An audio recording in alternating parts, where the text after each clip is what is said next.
भारत पूरे विश्व भर में अपनी अनोखी संस्कृति व परंपराओं के लिए जाना जाता है। यह देश त्योहारों का देश है और यह सभी त्योहार हमारे संस्कारों तथा वैदिक परंपराओं को आज की पीढ़ी तक पहुंचाने का एक माध्यम है। इनमें से एक त्योहार अहोई अष्टमी का है, जिसमें सभी माताएं अपनी संतान की दीर्घ आयु और मंगलमय जीवन के लिए उपवास रखती है। अहोई अष्टमी को मनाने का समय। अहोई अष्टमी कार्तिक मास के कृष्ण पक्ष की अष्टमी को मनाया जाता है।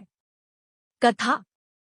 प्राचीन काल में एक साहूकार था, जिसके 7 बेटे और 7 बहुएं थी। इस साहूकार की एक बेटी भी थी जो दीपावली के अवसर पर ससुराल से मायके आई थी। दीपावली पर घर को लीपने के लिए 7 बहुएं मिट्टी लाने जंगल में गई तो ननद भी उनके साथ जंगल की ओर चल पड़ी। साहूकार की बेटी जहां से मिट्टी ले रही थी उसी स्थान पर स्याहू साही अपने 7 बेटों से साथ रहती थी। खोदते हुए गलती से साहूकार की बेटी ने खुरपी से स्याहू का एक बच्चा मर गया। स्याहू इस पर क्रोधित होकर बोली, मैं तुम्हारी कोख बांधूंगी।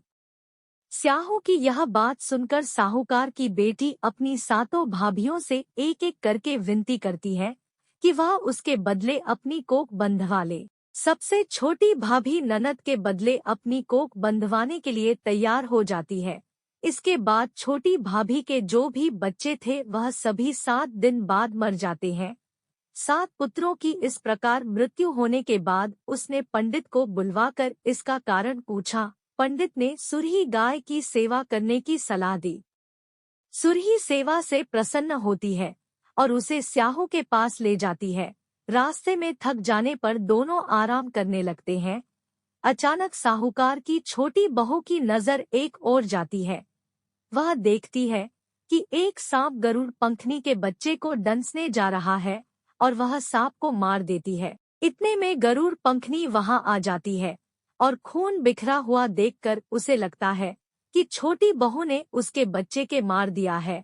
इस पर वह छोटी बहू को चोंच मारना शुरू कर देती है। छोटी बहू इस पर कहती है कि उसने तो उसके बच्चे की जान बचाई है।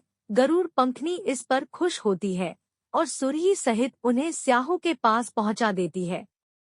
स्याहू छोटी बहू की सेवा से प्रसन्न होकर उसे 7 पुत्र और 7 बहुएं होने का आशीर्वाद देती है। स्याहू के आशीर्वाद से छोटी बहू का घर पुत्र और पुत्र की वधुओं से हरा भरा हो जाता है। अहोई अष्टमी का अर्थ एक प्रकार से यह भी होता है अनहोनी को होनी बनाना, जैसे साहूकार की छोटी बहू ने कर दिखाया था।